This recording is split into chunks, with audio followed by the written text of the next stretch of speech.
You're listening to KFWB News Talk 980.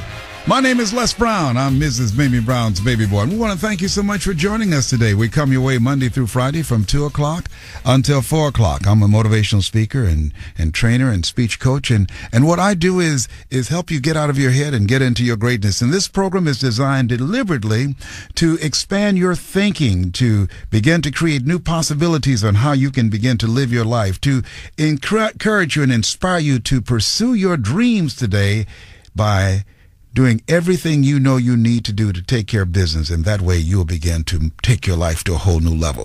Thank you so much for joining us, and we engage you in conversations on various topics. And today, I want to hear from you. Listen to this. You know, I have often seen people who want to change some aspect of their life, but there is one moment, one incident where they say, okay, this is enough. This has to change. I think all of us have been in that moment. It's called a choice point. It's called a moment of decision. It's calling. I remember there was a movie that Denzel was in, and there was a line in there say there are moments in life when there's before this and after this, nothing will ever be the same again. John Murmer is a person who can say that. He's an auto insurance underwriter.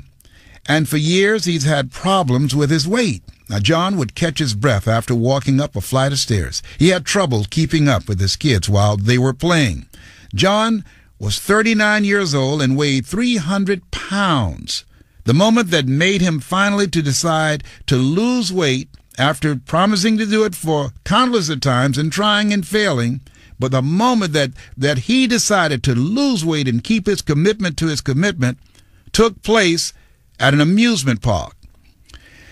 John and his family were at a park, and when his son asked him to go on a ride with him, John, yes, you know the story, he attempted to take a seat next to his son, but John had problems fitting into the ride. He said that the attendant tried to push and squeeze him into the seat, but to no avail. He said, I was too big to fit. So there I was with hundreds of people staring at me. And as all of this was going on, and then I heard my son start to cry as I had to climb off the ride. A stranger in the line agreed to sit with his son, but at that moment, John knew it was finally time to lose weight. He tells CNN all the shouldas and couldas and wouldas catalyzed into an intense desire to finally do something about it. John's plan was simple: eat less. It took some time to adjust to his new eating habits. He didn't do a crash diet. He just reduced his daily calories. But John also changed his mindset about food. He says, I realized early on that I would just eat absent-mindedly. Well, I've done that, a lot of emotional eating. Absent-mindedly, and all of those calories have to go somewhere. John's efforts eventually paid off. Over the course of a year, he dropped a whopping 115 pounds. He says, I'm not on quite as strict a regimen as I was when I was losing my weight, but I found a nice balance that has allowed me to maintain my current weight level, and I don't feel deprived at all. John realizes the need to make a decision to change. He said, dieting implies that you're making a temporary change, and what is essential in making a commitment to a different way of living. Did you hear that? Dieting implies that you are making a temporary change. What is essential is making a commitment to a different way of living. Once you've made the mental leap over that hurdle, you've taken the hardest step. I bring this topic up on weight loss because there are a lot of scary statistics out there as it relates to weight. Just moderate weight around the waistline, it can cause breast cancer or prostate cancer. And as a 15-year prostate cancer conqueror, I'm very mindful of being physically fit and keeping my weight down. And let me tell you, it has not been easy. It's been a yo-yo. It's been a struggle.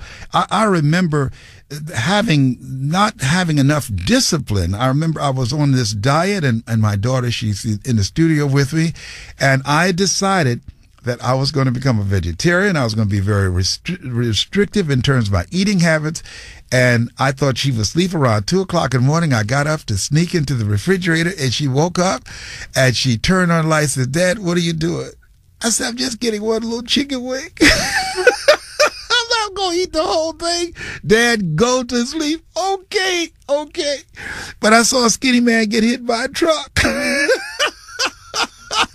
If he had a little bit more weight, he might have lived. Oh, my God. Whew. I mean, it has just been a struggle. I would do all the good stuff, peel the chicken, skin off the chicken, eat the chicken, and then eat the skin. I did all this stuff. I've had a struggle with weight for years. I want to know, what have you done? How have you lost weight? What worked for you? What did it take for you? What kind of program did you put yourself on? But what was the moment? That's the main thing I want to know. What was the moment for you that you said, "You know what? I've got to do something for this"? I had a friend who, I'm not going to tell you, her name is Shirley Parrish. She told me, "I would like to date you, but you're too fat." I said, "No, you didn't. I know you didn't tell me to my face, you are too fat. You are fat." Oh, my God. I said, okay, all right. And so that was the point. First I got mad, but you know what I realized? That sometimes people, they have blood with you, but it's for your own good.